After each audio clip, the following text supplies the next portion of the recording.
Hi everyone, welcome back to another reading of another short story. I hope you're all doing well. Today we're going to be reading the story What Happened from a World of Prose. Now, before we get into the reading of this story, I am asking you to get your text and turn to the page for the story What Happened.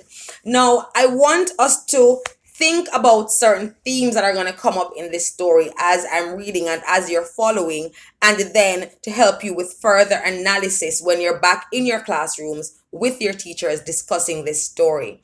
Some of the themes we're going to look at are internalized racism, Afrocentrism, a term that my colleagues and I came up with. Well, we don't know if we're original with it, but Caribbeanism, as we're going to see a lot or hear a lot about the Caribbean and things that were done in the Caribbean with these characters. We're going to see racism. We're going to talk about migration. We're going to look at man versus woman. We're going to look at culture. We're going to look at jealousy. We're also going to look at how fragile masculinity is in this very story with one of our characters, and that is Henry. Now, by the end of the story, we're going to see that Henry is a bit salty when it comes on to his wife, Agatha. It is a conversation that is happening between two friends, man a reason. And we're gonna see that Henry doesn't really like his wife, because as he says, she's too educated, right? Henry is a black man from the Caribbean, and he's married to a Jewish white woman.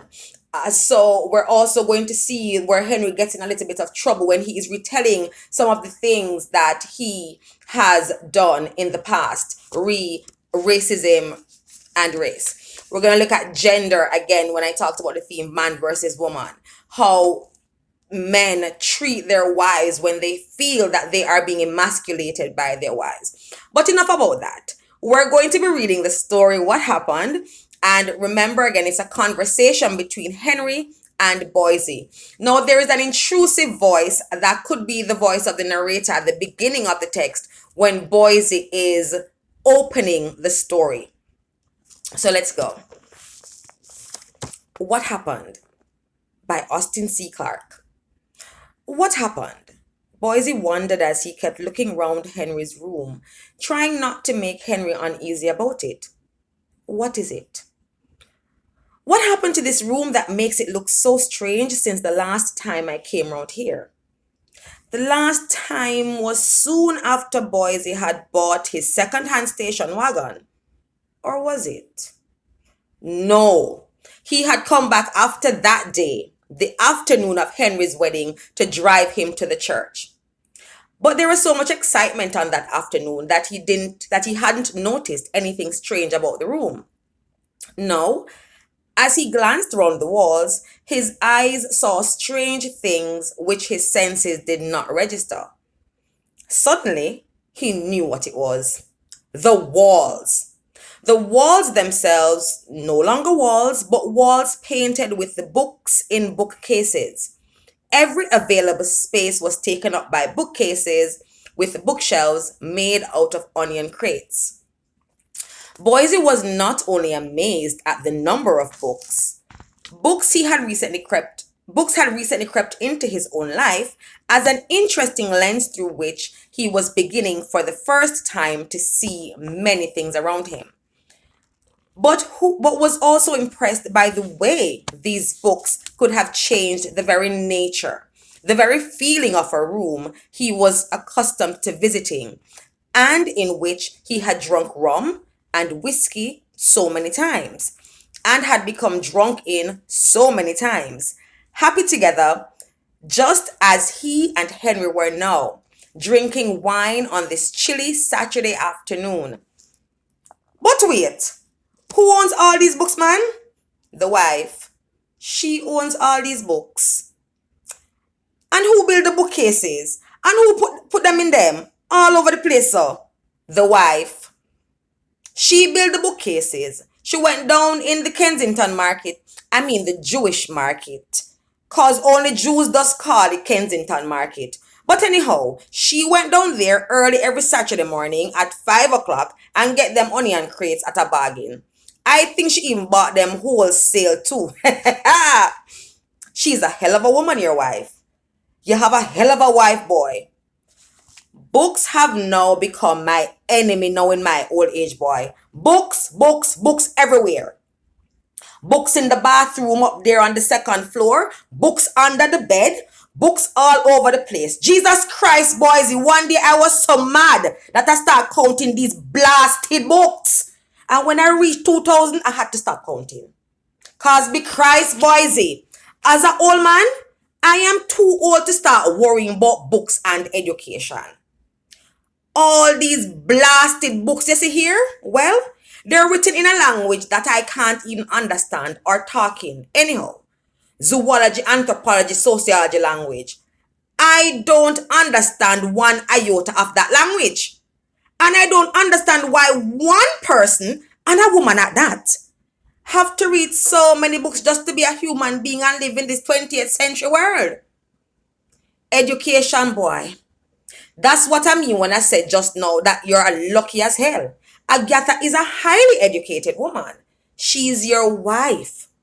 Boy, I wished my wife dots were more learned. My wife? My wife?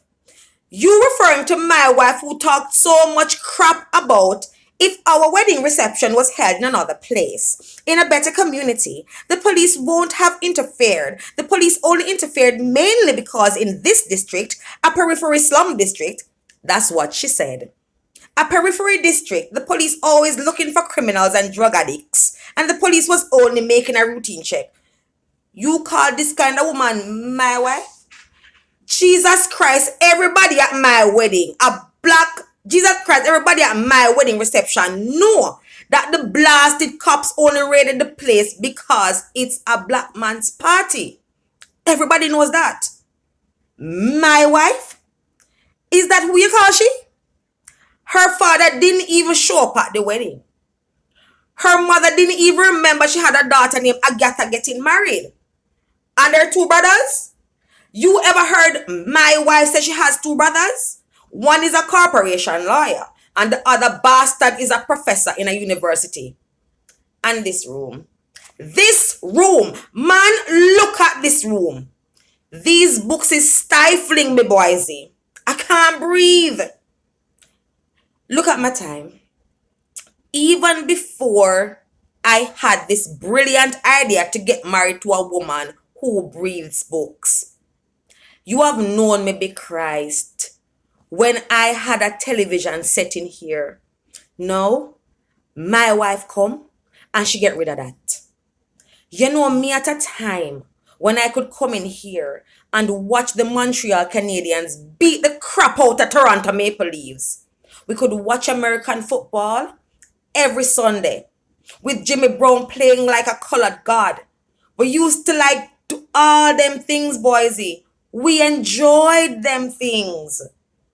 Nobody didn't have to tell me or tell you that that wasn't the same thing as going to the Toronto Symphony concerts or going to some place which my wife calls the 20th century concerts. God damn it, man. We was having fun.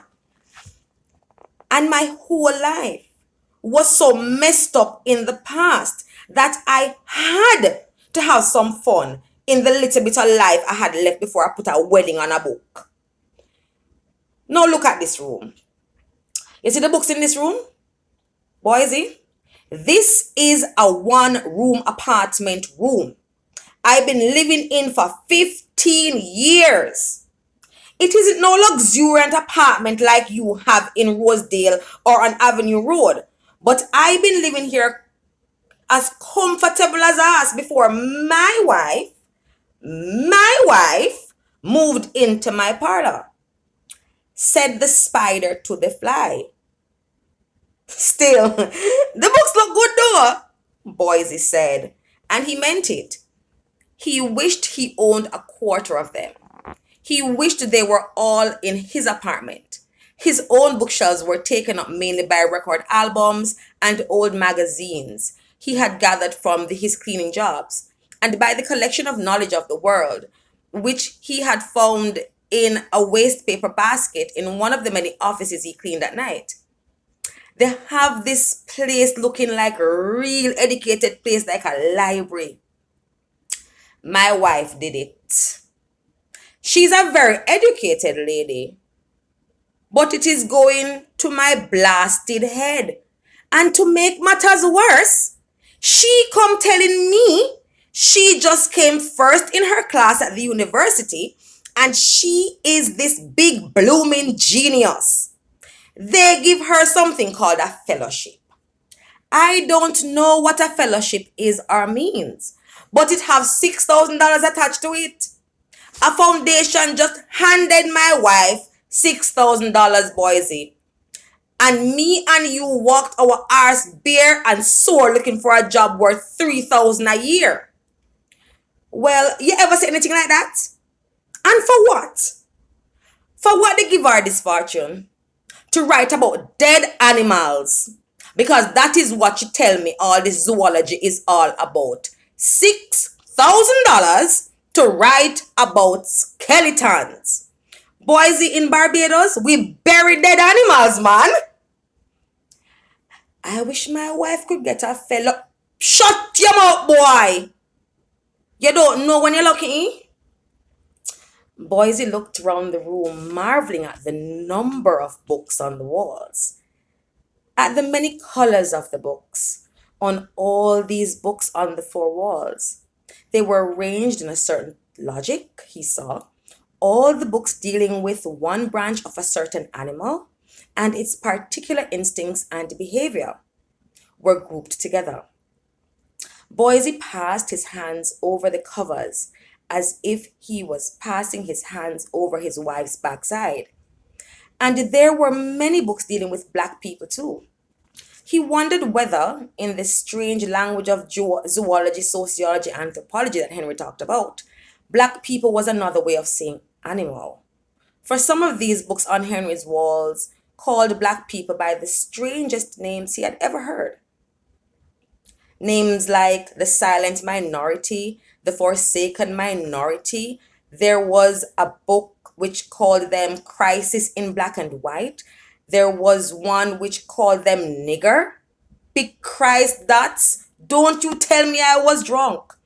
We was only drinking 8 5-cent wine. And that brand of wine don't ask me to trot. So I wasn't drunk, no blasted drunk woman. I am telling you, I saw them. I saw that book with my own 2 eyes. It said nigger right there on the cover jacket or whatever you call it. There was one that talked about black people as the sexual life of savages.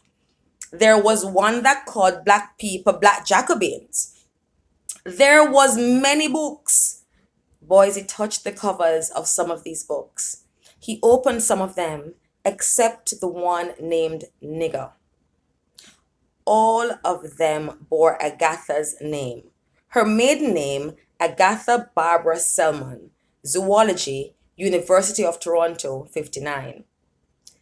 In a recent mood and in a hand of contemporary ballpoint writing, she had written on the title page of each book in the house.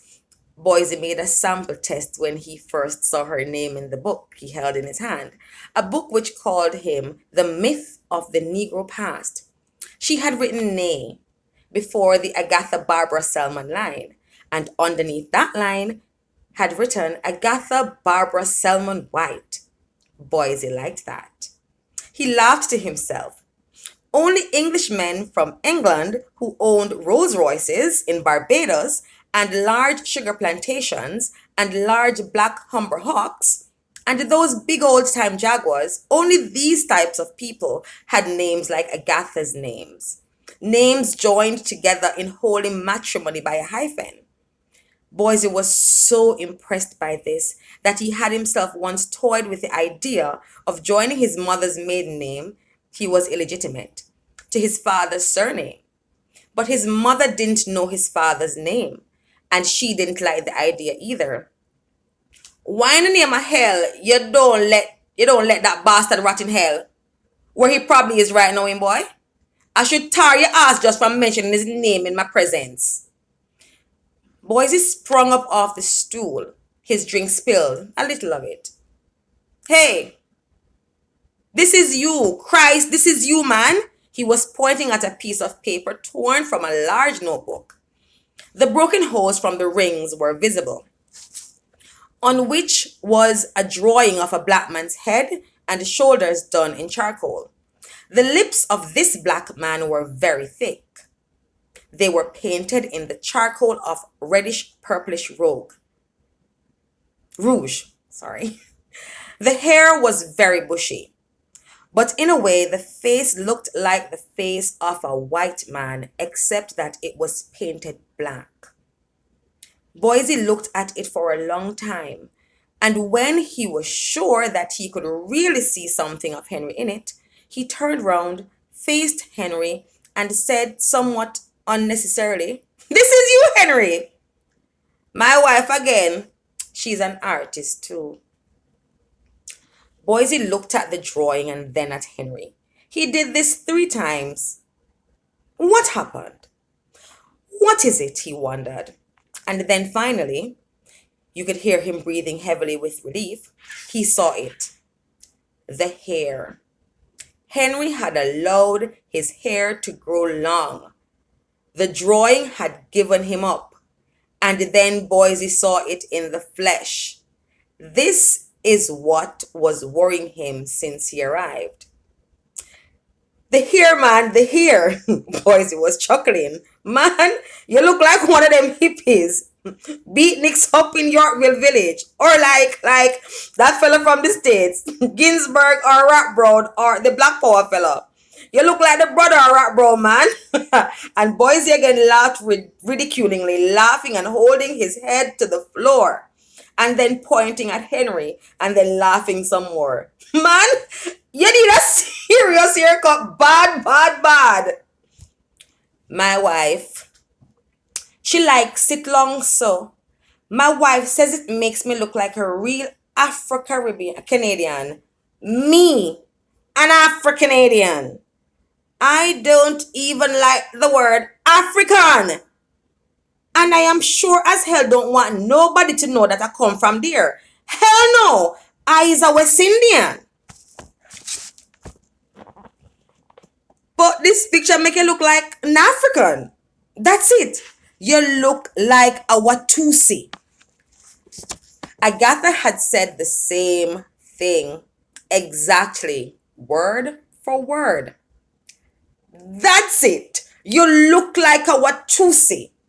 And Henry had slapped her so hard in the face that for hours after he could see the terror and the rage reprimanding him in the injustice of her white, innocent looking face. And Henry had screamed when she said, "No white man is innocent, man or woman. Never again do you ever call me an African. You hear me, woman? I do not call you a Hebrew or a Jew." But no, coming from Boise, it had perhaps told him something of the past and of the truth. And if Boise could see, and Agatha, who was not supposed to see it, could nevertheless see it, then it must be the truth. Henry began to like the idea that he looked like an African.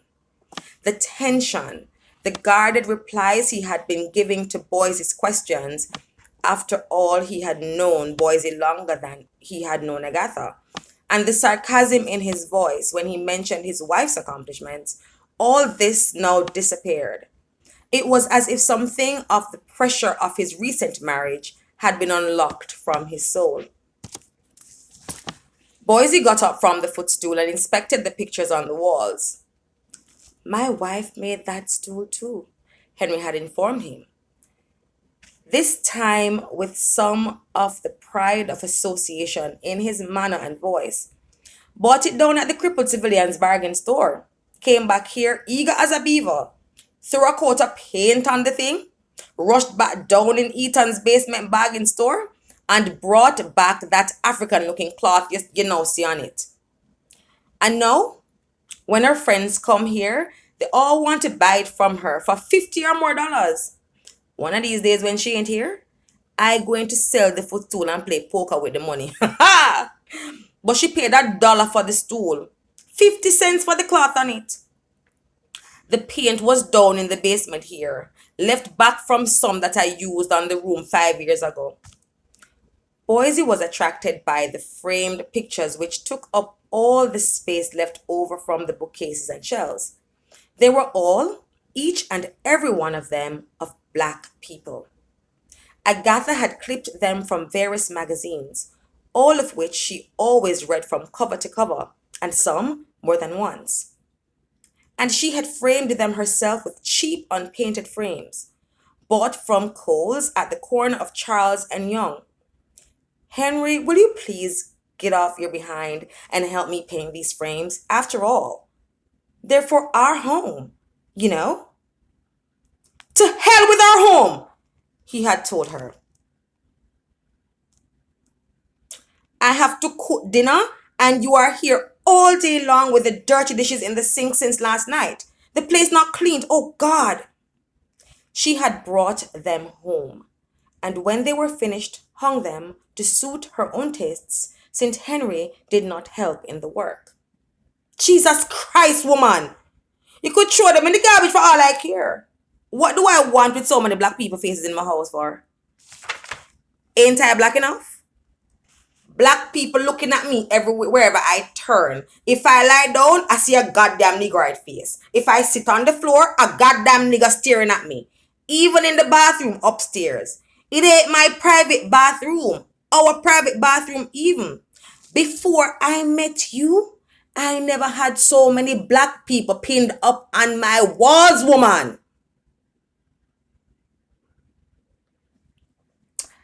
Are you out of your cotton picking goddamn mind, Agatha? She had left them there to decorate his room, of which she was proud, and of which she wanted him to be proud. But the only picture Henry ever had on his walls was that one of himself, in the uniform of a porter on the Canadian National Railways, in the pride of reminiscence, when he was adjudged Porter of the Year. In this picture, he was shaking hands with the Prime Minister of the country. And there were also, not on the walls, but on his dressing table, 3 or 4 photographs of Agatha at various stages of her academic development, in penguin white and black, intellectually unfashionable in Henry's books. Boise was standing up again. He was studying the framed pictures. I see the great Elijah Muhammad, man. He's a great man for black people, and Elijah ain't shit. And for white people too. And this must be Malcolm X. He's a giant according to an article I read in Life and a program on television. He ain't shit neither. And who is these 3 black children, girls? Asked my wife. What I mean is, do she know them? Knows them? Where the hell would she meet 3 black girls? Up in Forest Hill where she come from? Do you see black girls living up in Forest Hill with the Jews? Boise, look, don't talk blasted foolishness though. You're talking like a white man now. Man, she tear them out of some goddamn magazine she reads. Man, look down there on the floor and see the magazine she reads. Boise, don't you understand yet? The brand of overeducated woman I am living with in holy matrimony.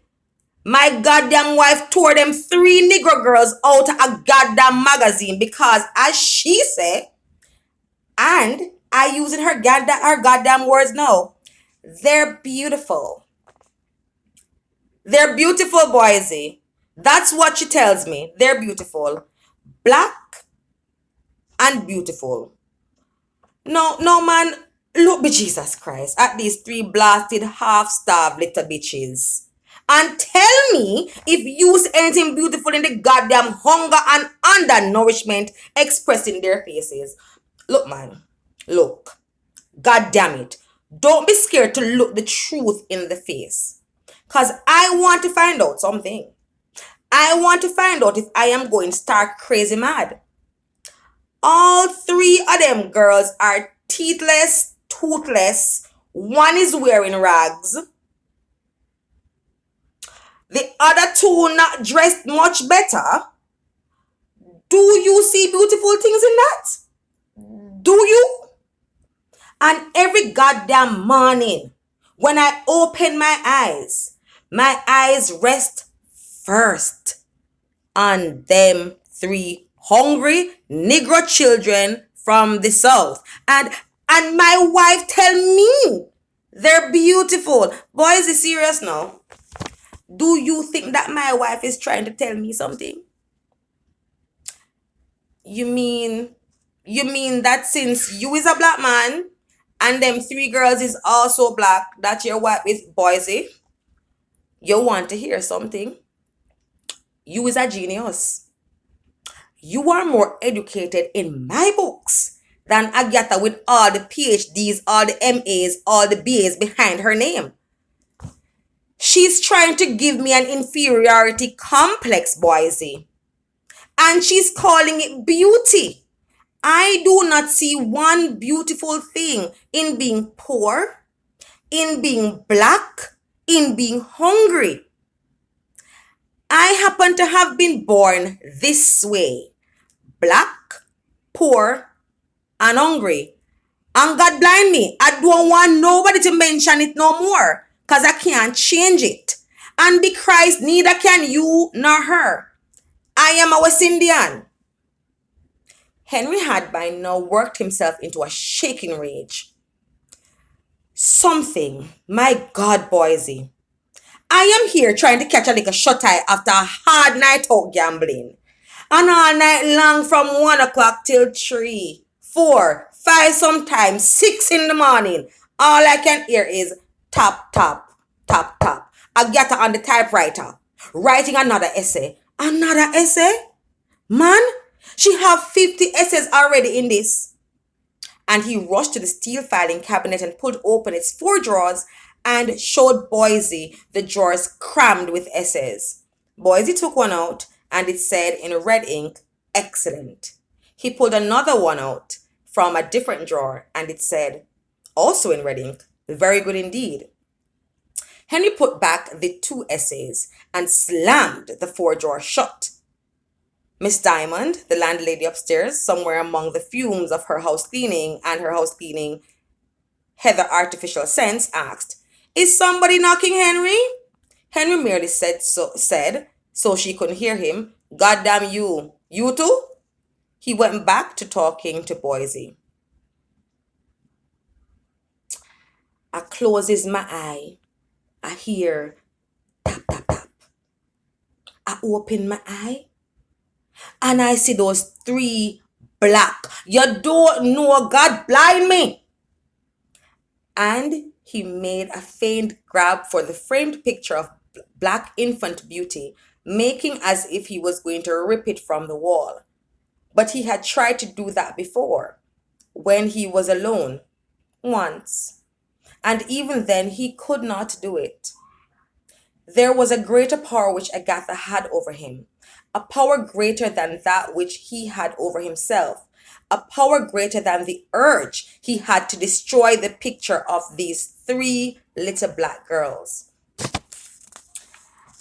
And when it isn't the typewriter and the black pictures, God blind me, boys, it is the black music. Black music. I never knew a white woman could know so much about me, about black people, before I met this girl. And here I was thinking I was the swingest, hippest, together cat, as the Americans does say it, together, tight, and all that bullshit. And in all this hemisphere of Canada.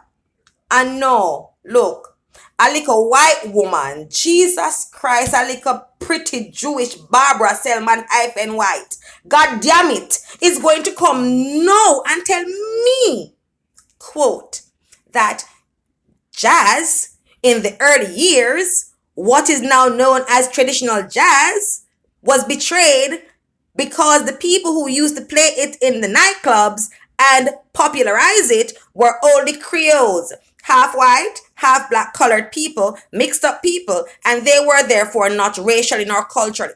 You hear them 2 terms she uses on me, Boise?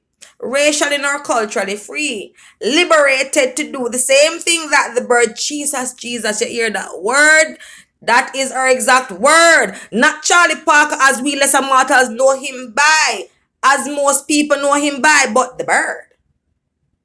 Not liberated to do the same thing that the bird did for jazz in the 40s and the 50s. Man, I feel I am under the microscope 25 hours a day. That woman knows too much about my pedigrees. I don't feel safe, Boise. She's a great woman. You married a wife, boy. A wife? Again, Miss Diamond upstairs mumbled something about a caller calling. Henry lowered his voice and sat down. He took a piece of paper from his pocket. It was a page from an expensive writing pad. Agatha's new name, Agatha Barbara Selman White. He was embossed at the top. There was no address on it. Henry, do you really think I'm going to spend the rest of my life in this goddamn slum, eh? Well, I'm not. So I'll wait until I have an address before I put it on my personal stationery. He gave the paper to Boise to read. Boise read it. Boise laughed out loudly. He then gave it back to Henry. I asked you to read it, Boise. I mean, read it out loud. You really want to hear this, man? Okay. I love you because you're black. I love your black skin. I love your black hands. I love your black face. If you were lighter in complexion like Harry Belafonte, I would not like you so much because that would not then be a perfect match.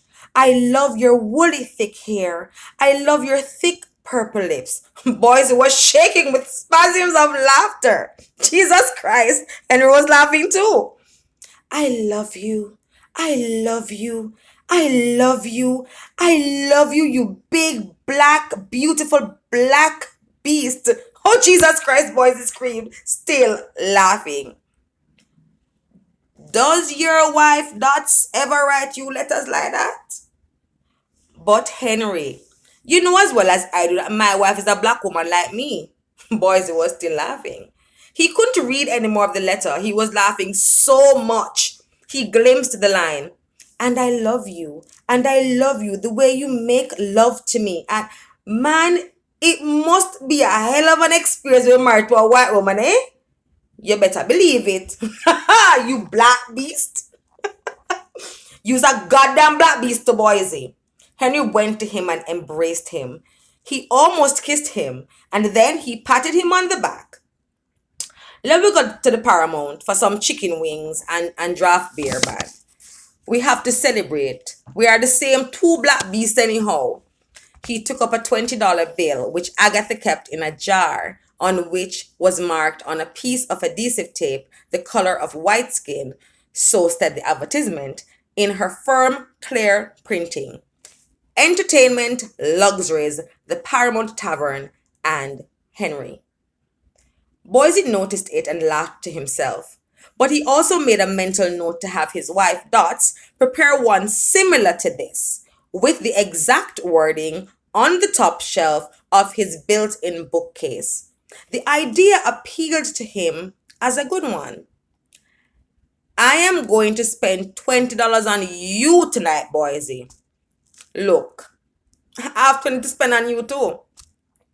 Boise left his station wagon parked in front of Henry's rooming house, and they walked, arms round each other, close as friends, close as rotten peas in a rotten pod, clear and honestly friends.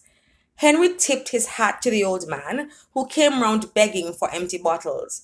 Boise handed him a quarter and called him brother. Drinking together, they had not only become drunk often, which was a natural consequence of the amount of bad, cheap liquor they had consumed, but more important, they had opened the most personal secrets and actions of their lives to each other, as they had opened bottles of 95-cent wine. This was the kind of friendship there was between Henry and Boise. Now, away from the influence of Agatha, as represented by her decorations and books and pictures, which possessed his room, and away from the ghost of her presence everywhere, every minute in the room, even though she was in fact absent.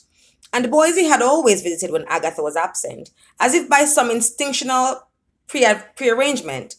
With Agatha now really out of sight, they could sit down with a few glasses of draught beer between them and talk with candor, as men sometimes found it necessary to do, freely. I was meaning to tell you a lot of things for a long time, man, Henry was saying, as they drank their first order of 15-cent beer. But I was catching my ass, royally, as the Trinidadians say, and I couldn't breathe, man.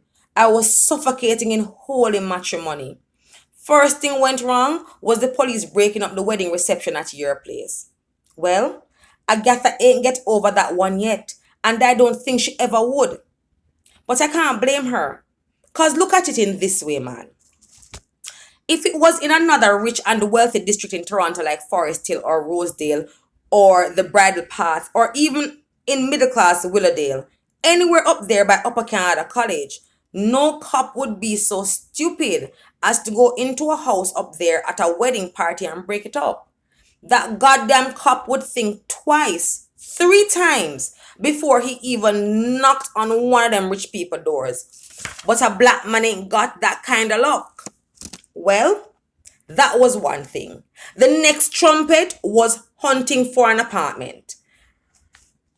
Boise, as you know, hunting for an apartment in this place, a black man and a white woman looking for an apartment, a decent place, Jesus Christ. Well, I don't have to tell you nothing about that. Although you're married to a white woman, but sometimes I just laughed. But I was always thinking of my wife. The goddamn rich stupid woman married to an unemployed man like me. And she can't find a decent place to rent merely because she happened to be walking beside a man with the wrong brand of color. Man, just before I dropped in, I had just come back from walking along Lawther Avenue, and I see some real nice places up there with good apartments. Henry held his head down into the tea leaves of his fortune and beer froth. He seemed far away. He seemed to be talking to himself. Man, I would enter a door or knock on a door, and the first thing I see is this big change in the woman's face or in the man's face. And then this big set of explanation and excuses, and I can't get inside the door or the drawing room at all. And I can't sit down with a cup of tea or coffee and discuss the terms of renting and the rent that the apartment involved. I can't behave like a human civilized being. I gotta see the apartment, and before that son of a bitch could change his mind, before his goddamn eyelids blink, I gotta shout, I take it, and hope to Christ that the man get frightened for me and rent me the stinking room. And afterwards, because I haven't had time to look at the place over good, I hope to Christ that I have not rented a pigsty for rats to live in with me. And I see other people sitting down discussing apartment terms and rent. I see a lot of people doing it. I walk all over the city and I see other people sitting down. Problem. I see other people sitting down in living rooms. Man and wife. Man and common law woman discussing problem like human beings. And I see these goddamn immigrants get off a blasted boat from some jungle in Europe or in Australia or in South Africa. Be Jesus Christ. I see all that. And I see too that in 2 days later, God blind me, they're walking about Bloor Street and all over the city as if they own the whole Canada. That is the kind of arrogantness that I cannot understand about white people at all. And a friend of mine who went up in England, he come back here in Canada and say, the same thing does happen in England. The papers telling you every day that it does happen in the States, morning, noon, and night, all over this white man's land. But I can live through this.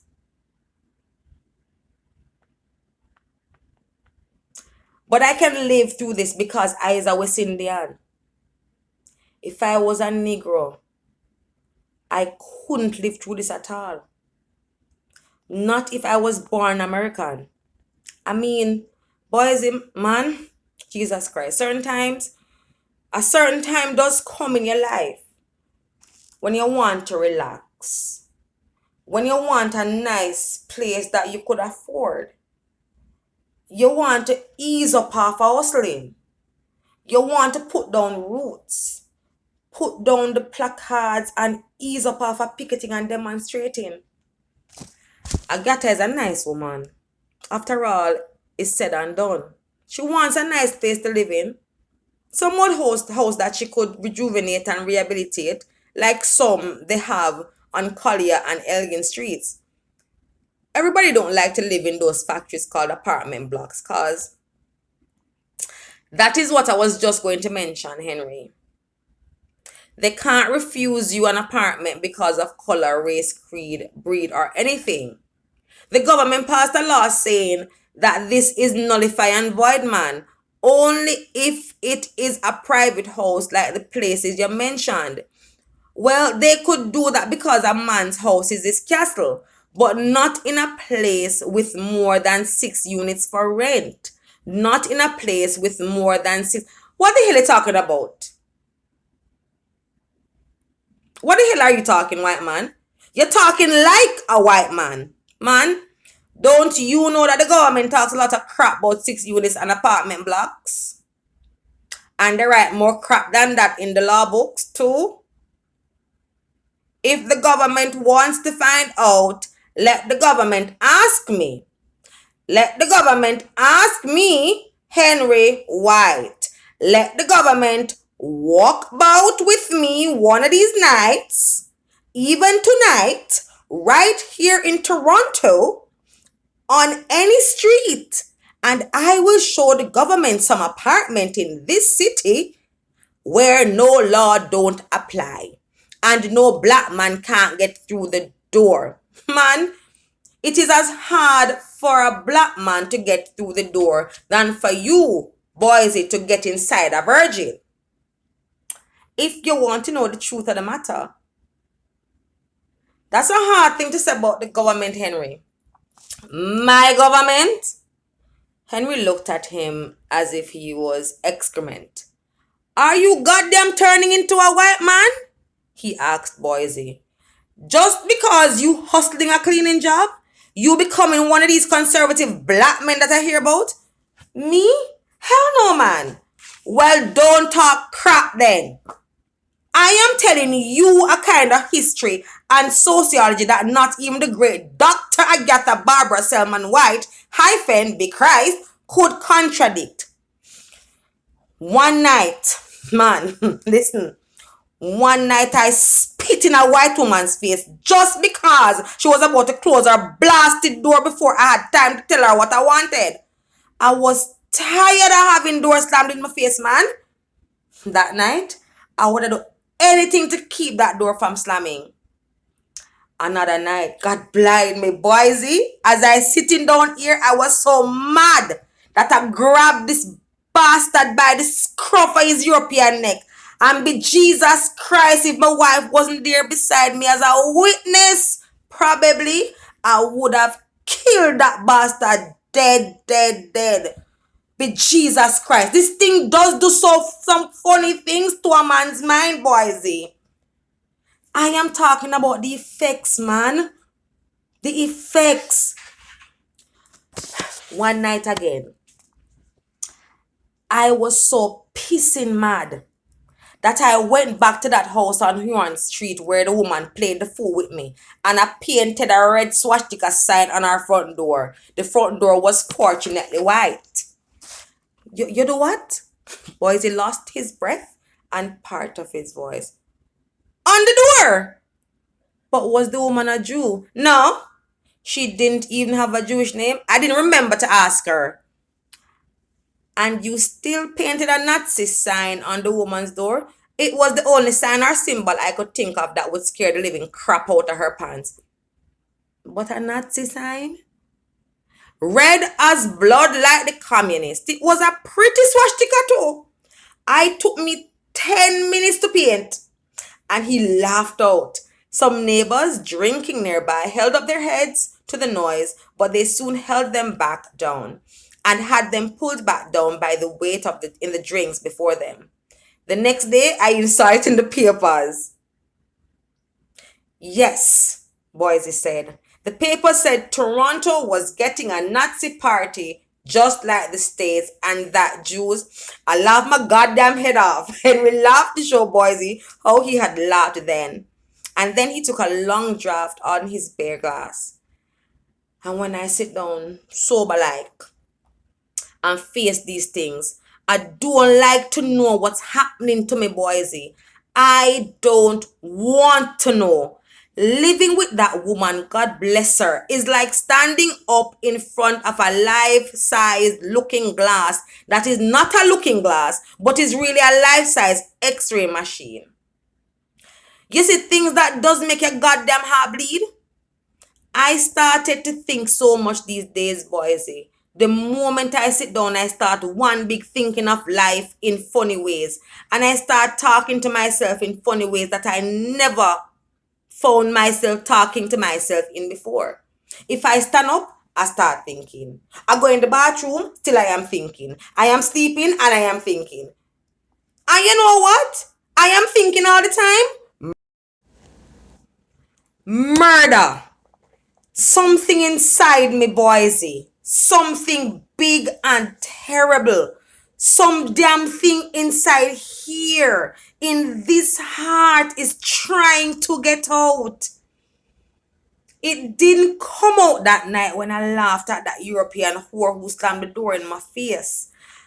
And you know what I did that night, Boise? I walked 3 miles to find a library that was open because I had to prove a certain point. I looked into one of them election rolls with the names and streets and the people living in a certain electoral district. And by Christ, all the names on that street with the slamming doors, all the doors that won't open, all the names were mostly European immigrant names. Chucks, Chicks, Gowskis, Chefs, God blind them all, man. They're lucky I didn't burn the whole street down. So as I was telling you, Boise, I have to express these feelings. He paused to sip his beer. Boise sipped his too. They lighted cigarettes. I don't want to make like I am suddenly this big kind of writer or anything. I don't want to make you feel that I am an important writer like that fella from Barbados or the other fella from Guyana. I don't even know if I have it in me to put two ideas side by side and make them make sense. But there is something in here that I have to let out in the way only a writer or a poet could let out things. He fumbled his drink. He thought for a while. And then he said, let me show you something I have here on a piece of paper, Boise. I've been jotting down things like in secret a long time now. Since I've been getting these funny feelings I just tell you about, I want to read it. And don't mind it is written in a poetical kind of form or rhyme. Man, don't tell me you think you're a writer now. You're playing you Shakespeare the second? And Boise laughed at him a ridiculous laugh. It hurt Henry very much, but he had already handed him the paper with the poem. Boise took it, still laughing, and unfolding it at the same time. It was a poem that Henry had dedicated to Agatha. When Boise saw this, having remembered all that Henry had said about Agatha, he said, but you dedicate the thing to Agatha? She's my wife, man. Oh, that's exactly what I mean. You dedicated this thing to Agatha after cursing the woman so bad.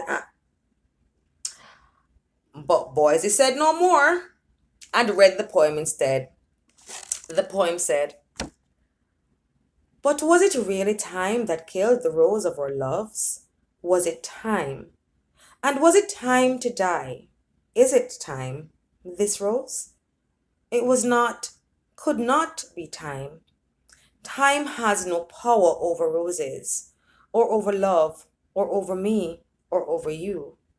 Time has no gun over love and beauty." Boise handed it back to Henry and kept silent for a long time. He raised his head from his glass and said, finally, "Man, I didn't think you liked roses so much."